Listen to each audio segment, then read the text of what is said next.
नमस्कार. सकाळचे 8 वाजता बुलेटिनमध्ये तुम्हा सर्वांचं स्वागत. मी कल्याणी दीक्षित. बुलेटिनची सुरुवात पावसाच्या बातमीनं.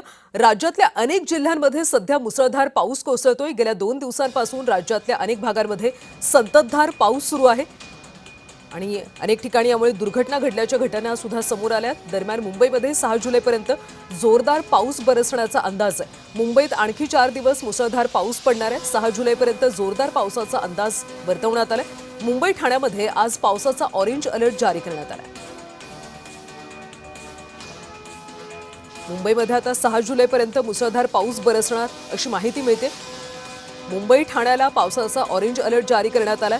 रत्नागिरी जिल्ह्याला सुद्धा ऑरेंज अलर्ट जारी आहे, तर रायगडला रेड अलर्ट जारी करण्यात आला. त्यामुळे मुसळधार ते अतिमुसळधार पावसाची शक्यता आहे. नागरिकांनी काळजी घेण्याचं आवाहन केलं जातं. राज्यातल्या अनेक भागात सध्या मुसळधार पाऊस सुरू आहे.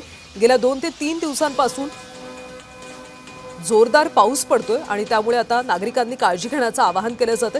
मुंबई आणि ठाण्याला ऑरेंज अलर्ट आज जारी करण्यात आलाय. रत्नागिरी जिल्ह्याला सुद्धा ऑरेंज अलर्ट आहे, तर तिकडे रायगडमध्ये रेड अलर्ट जारी करण्यात आला.